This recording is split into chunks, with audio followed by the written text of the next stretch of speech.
Olá pessoal, sou o professor de História, o Fabrício, e leciono aqui no Dom Bosco Original.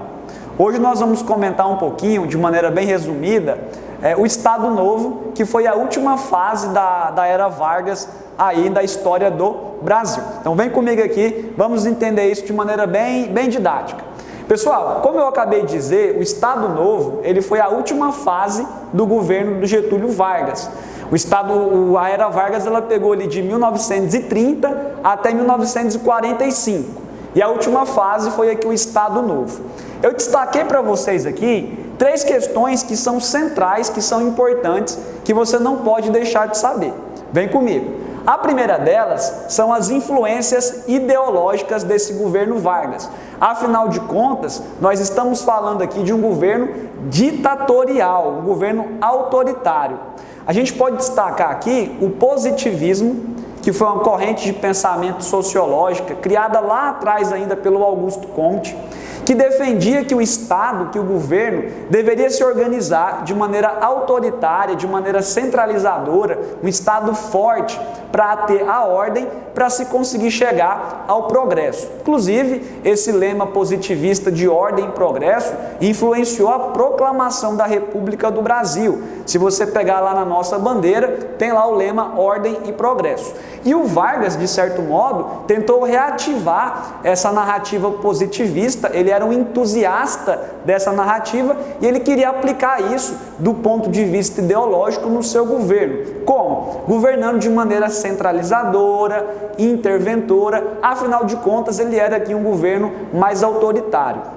A gente pode destacar também aqui das influências ideológicas a doutrina social da Igreja Católica, que pregava lá no documento chamado Rerum Novarum, publicado em 1891, que as lutas de classes ou que os problemas sociais ligados à classe operária e ao burguês deveriam ser solucionados por meio de uma questão mais pacífica, sem haver ali, como o Karl Marx defendia, uma luta de classes. O Vargas vai aproveitar essa doutrina social da igreja para implementar aqui uma forma de governar em que ele controlava os sindicatos para manter sempre uma relação pacífica com a classe operária e para arbitrar esses conflitos entre a classe burguesa brasileira e essa classe operária. Então também nós tivemos aí essa segunda influência ideológica.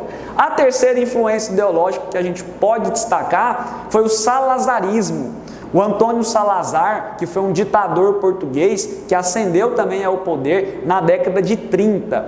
E o Salazar defendia um governo autoritário que cerceava as liberdades individuais e o Vargas, de certo modo, recebeu a influência desse salazarismo. Então, basicamente, a gente tem aqui 3 influências ideológicas do Vargas: o positivismo, a doutrina social da igreja e o salazarismo lá do Antônio Salazar.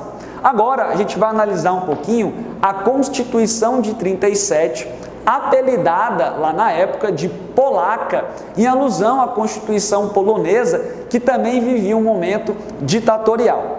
Essa Constituição aqui, de certo modo, ela vai representar um retrocesso em relação à anterior no que tange às conquistas individuais dos indivíduos. A gente pode destacar aqui, de medida autoritária, a extinção de partidos políticos, a proibição ao direito de se fazer greve, a censura à imprensa e também a criação de um sindicato pelego. O que é um sindicato pelego? É o sindicato sendo uma entidade como um órgão muito mais de colaboração da classe do Estado do que propriamente da classe trabalhadora. Ou seja, o sindicato ele era controlado pelo Estado. Você acha que o Estado ia permitir que o sindicato fizesse greve? Lógico que não. Afinal de contas, até mesmo a greve estava proibida aqui nesse momento. Então nós temos aí essas características que demonstram um Estado centralizador e autoritário. Outra questão que eu queria destacar para vocês foi a participação do Brasil na Segunda Guerra Mundial, lá onde a cobra fumou, no sentido figurado, claro, da palavra. Gente, a Segunda Guerra Mundial, ela aconteceu quase que concomitantemente ao Estado Novo do Getúlio. A Segunda Guerra ela ocorreu de 39 até 45.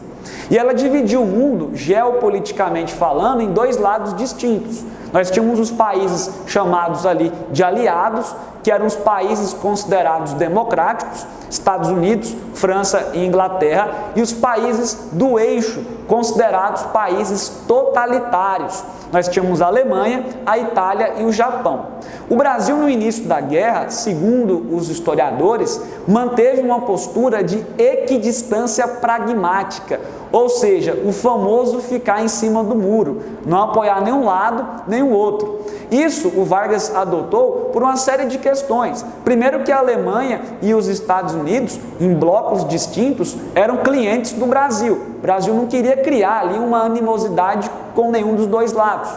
E também nós tínhamos uma divisão interna do governo. Veja só, o Dutra, que era o ministro do Exército, o ministro de Guerra do Brasil, o Francisco Campos, ministro da Justiça, e o Filinto Miller, o chefe de polícia, eles eram favoráveis ao Brasil apoiar o lado do eixo, dos nazistas. Já o nosso ministro das Relações Exteriores, o Oswaldo Aranha, defendia que o Brasil deveria apoiar o lado dos países democráticos. Mas aí alguns acontecimentos, de certo modo, influenciaram na escolha do Getúlio para ele sair aí de cima do muro. Um desses episódios foi que os Estados Unidos patrocinaram, isso mesmo, patrocinou aí a construção da usina siderúrgica de Volta Redonda, lá no Rio de Janeiro. Era um projeto que o Vargas queria muito, fazia parte lá da industrialização do Brasil. Os Estados Unidos, querendo aproximar o Getúlio ali para o lado dos aliados, patrocinou aí com 20 milhões de dólares para o Vargas fazer essa usina siderúrgica. É lógico que os estadunidenses barganharam aí alguma coisa. Em troca, o Vargas decidiu permitir que os Estados Unidos montassem uma base militar em Natal, lá no Rio Grande do Norte, lá onde você passa as suas férias curtindo uma praiazinha ali boa. Por que os Estados Unidos queriam essa base militar em Natal? Gente, a guerra acontecia também no continente africano. Então os navios, os aviões dos Estados Unidos paravam nessa base militar em Natal para eles serem abastecidos e seguirem rumo ao continente africano. Então, estrategicamente falando, ela era muito importante. Aí o Hitler, os alemães, percebendo essa aproximação dos Estados Unidos com o Brasil, eles começaram a ficar impacientes, começaram a pensar, então Vargas vai apoiar o lado dos aliados? Deixa ver. Aí os alemães começaram a bombardear navios brasileiros. Foram mais de 600 pessoas mortas aí por bombardeios feitos por submarinos alemães. O Vargas, é evidente, não tinha mais como escolher. Ele tinha que apoiar o lado dos aliados e lutar contra os integrantes do eixo. E a cobra literalmente fumou. Por que eu falo isso?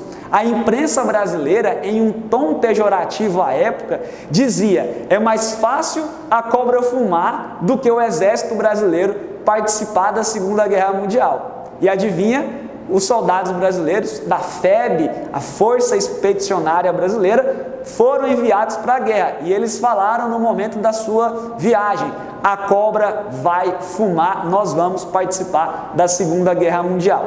A Força Expedicionária foi mandada principalmente ali para lutar no norte da Itália contra os nazistas, mais ou menos ali pouco mais de 25 mil soldados brasileiros. Inclusive, nós tivemos uma participação em batalhas importantes, como a de Monte Castelo, que inclusive o Renato Russo fez até uma canção maravilhosa falando aí sobre esse episódio histórico. É claro que nós não fomos protagonistas na guerra, mas participamos e saímos do lado dos países vencedores. O Brasil ali ficou do lado dos Estados Unidos, da França e da Inglaterra, do lado dos aliados. E aí o que acontece? Quando o Brasil mandou os soldados para a Segunda Guerra Mundial e ela acabou e os soldados voltaram, nós tínhamos um problema, um impasse. Tínhamos lutado contra países totalitários e tínhamos vencido o conflito. E nós tínhamos no Brasil um governo autoritário. Olha a contradição ideológica. Lutamos contra ditaduras, contra totalitarismos e temos um governo ditador. A partir desse momento, a pressão interna começou a ficar grande para o Vargas voltar à democracia novamente no Brasil.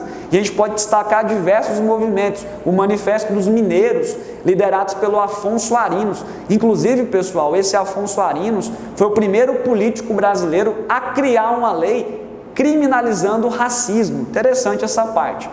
Os mineiros fizeram um manifesto pedindo que o Vargas voltasse com a democracia.